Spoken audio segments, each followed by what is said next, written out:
Donald Trump ने कहा है कि अगर हमारे मुज़ाकरात कामयाब हो जाते हैं, मुआहिदा हो जाता है, तब ये नाकाबंदी जो है वो हम ख़त्म कर देंगे। तो आपको नहीं लगता कि ये चीज़ भी अब टेबल पे बैठ के तय हो सकती है?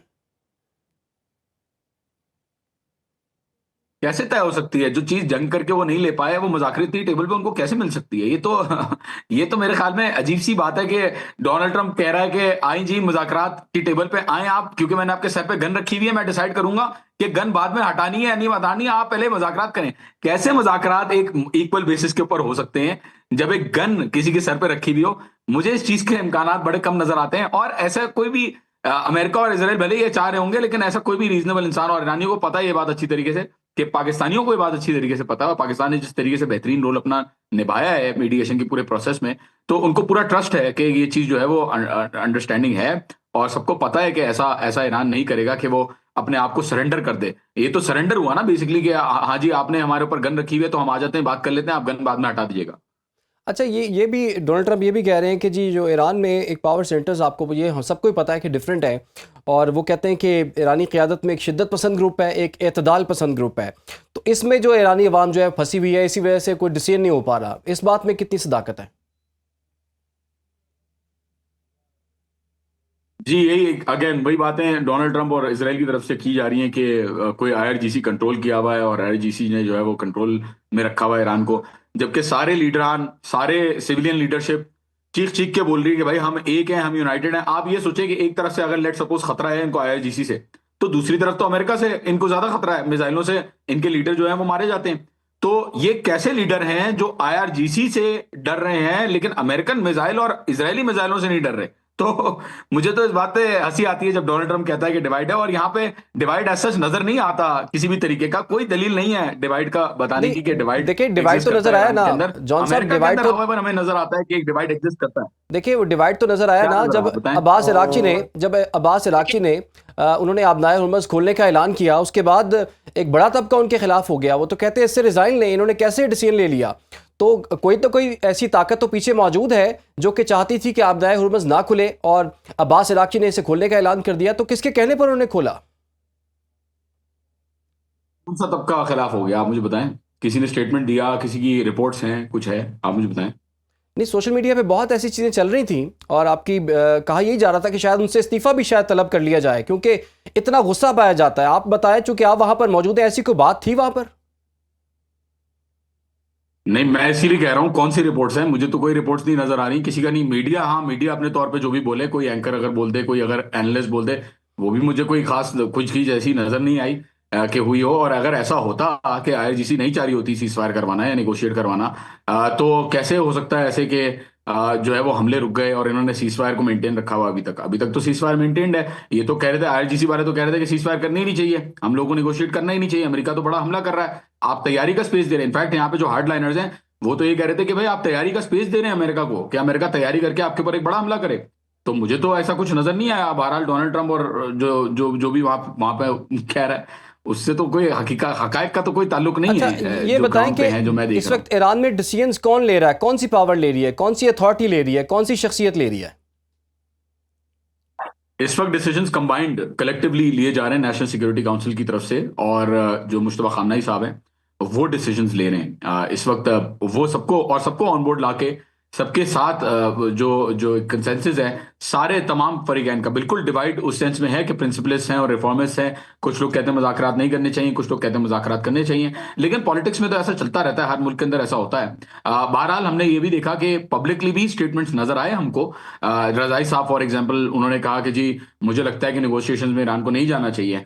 और दूसरे जितने भी आपको लोग, और अब जो सिचुएशन नजर आ रही है, अब ये सिचुएशन नजर आ रही है कि तमाम बोर्ड, अक्रॉस द बोर्ड, तमाम लोग ये कह रहे हैं कि इस बेइज्जती के अंदर, इस गन पॉइंट के अंदर नेगोशिएशन जो है वो कंटिन्यू नहीं करनी चाहिए जब तक एक इक्वल बेसिस के ऊपर या रिस्पेक्ट की बेसिस के ऊपर बात ना हो। तो सारे फैसले जो हैं वो मिलके ही हो रहे हैं। और अगर अगर आप ये कह रहे हैं कि नहीं जी फैसले मिलके नहीं हो रहे, आईआरजीसी कर रही है, तो आईआरजीसी की लीडरशिप तो वैसे ही खत्म हो चुकी थी। तो फैसले फिर इसका मतलब ये है कि अल्लाह के निजाम, अल्लाह के ऊपर ही चल रहा है ये पूरा निजाम, क्योंकि लीडरान तो है नहीं, सब कुछ तो खत्म हो चुका है ईरान के अंदर। तो मुश्तबा खामनाई जो है, वो उनकी हालत कैसी है? और मगरबी मीडिया रिपोर्ट कर रहा है, वो कह रहा है कि वो ज़ख्मी बहुत ज़्यादा हैं लेकिन होश में ज़रूर रहे हैं वो। तो वो उनकी हालत के हवाले से कुछ पता चल सका अब तक? देखिए, ये तो वेस्टर्न मीडिया भी, आप देखें वेस्टर्न मीडिया भी ये चीज अग्री कर रहा है कि ही इज अलाइव, वो जिंदा है और वो फैसले ले रहे हैं। ये बोला जा रहा है कि वो इंजर्ड हैं वेस्टर्न मीडिया की तरफ से, और बिल्कुल यहाँ पे भी मुझे भी ऐसे ही लगता है कि वो शायद इंजर्ड हुए थे, और उसके बाद जो है उनकी कुछ हॉस्पिटल में रहे, और उनका वो है कि वो रिकवरी फेज में है। हो सकता है इसमें सच्चाई हो, लेकिन फैसले बहरहाल वो ले रहे हैं। जो 14 पॉइंट, पहले 20 पॉइंट प्लान था, वो 14 पॉइंट प्लान हुआ क्योंकि आयतुल्ला मुस्तफा खामनाई के साथ एक्सचेंज किया गया वो ड्राफ्ट, फिर वो 10 पॉइंट हुआ। तो ये चीजें ayatollah Mustafa खामनाई, excuse me, ayatollah Mustafa खामनाई खुद ही ये फैसले कर रहे हैं। एंड देखें क्या होता है। अभी डिक्लेयर तो नहीं करेंगे, ना ही ये कोई स्पेस देंगे इसराइल को या अमेरिका को कि किसी किसी भी तरीके से कोई इशारा उनको मिले। अच्छी बात है अगर इसको कॉन्फिडेंशियल रखा हुआ, और ऐसे ही रखना चाहिए। आयतुल्ला अली खामनाई के बाद जो आयतुल्ला अली खामनाई के साथ जो वाकया हुआ, उसमें बहुत अच्छी बात है कि प्रोटोकॉल्स लिए जा रहे हैं और सीक्रेसी मेंटेन की जा रही है। अच्छा, दोबारा जंग की भी सूरत हाल जो है वो एक मौके पर नज़र आ रही थी। देखें, अगर फ्रीजिंग कॉन्फ्लिक्ट ये बन जाता है तो उसका कुछ नहीं पता होगा कब तक ये कॉन्फ्लिक्ट जो है वो उसमें सीज़ फायर रहता है या नहीं रहता। आपने कोरिया की भी मिसाल दी हमें, तो क्या ईरान अमेरिका का मामला भी ये फ्रीजिंग कॉन्फ्लिक्ट की तरफ जा रहा है? और दूसरा ये कि अगर जंग हो जाती है तो 40 रोज़ के बाद, यानी कि 40 रोज़ तो जंग ईरानियों ने लड़ ली और बड़ी अच्छी खासी लड़ी है, मज़ीद कितने दिन ईरानी जो हैं वो जंग के लिए तैयार हैं? देखिए, बिल्कुल स्टेलमेट हो सकता है, जो फ्रोजन जंग है वो हो सकती है इस वक्त। आई थिंक किसी ना किसी को तो बाउ डाउन करना पड़ेगा। जो प्रेशर क्रिएट हुआ है दोनों साइड्स की तरफ से, अभी वेटिंग गेम चल रहा है कि कौन पहले झुकता है। मेरे ख्याल में ये सिचुएशन इस वक्त आई हुई है, और ईरानियंस जो है वो काफी जबरदस्त निगोशिएटर हैं। जितने अच्छी वो जंग लड़ते हैं उससे ज्यादा अच्छा वो निगोशिएट करते हैं, ये कहा जाता है ईरानियों के बारे में, मारूफ कहावत है। तो मुझे नहीं लगता कि ईरानी पहले फोल्ड करेंगे। मुझे लगता है ट्रंप फोल्ड करेगा, और ट्रंप कहेगा कि जी मैं ब्लॉकेड हटा रहा हूं, और बोल देगा ये, जब मुझे लगता है काफी आई थिंक जल्दी। और ट्रम्प ने भी कोई टाइमलाइन नहीं दी, कोई सीज फायर का, बंदिश का कोई वो नहीं दिया, इनडेफिनेटली उसको जो है वो एक्सटेंड किया हुआ है। तो let's see who folds first. जहां तक बात आती है, अगर जंग होती है तो सस्टेन कर पाएगा या नहीं कर पाएगा? बिल्कुल सस्टेन कर पाएगा। अमेरिका के अगर आप हालात देखें तो वहां पे पेट्रियट के डिफेंसेस, थैड के डिफेंसेस, उन सब की जो मिसाइल्स यूज हुई पहले ही दिन, वो 2 साल का कलेक्टिव मजमुआ था मिसाइल्स का जो यूएस ने यूज किया पहले दिन जंग के अंदर। और आगे जाके उनकी जो रिजर्व्स हैं वो इतने कम हो चुके हैं कि वो 10 दिन से ज्यादा इस जंग को 10 दिन से ज्यादा इस जंग को नहीं बर्दाश्त कर सकते अगर अमेरिकन के साथ जंग होती है तो।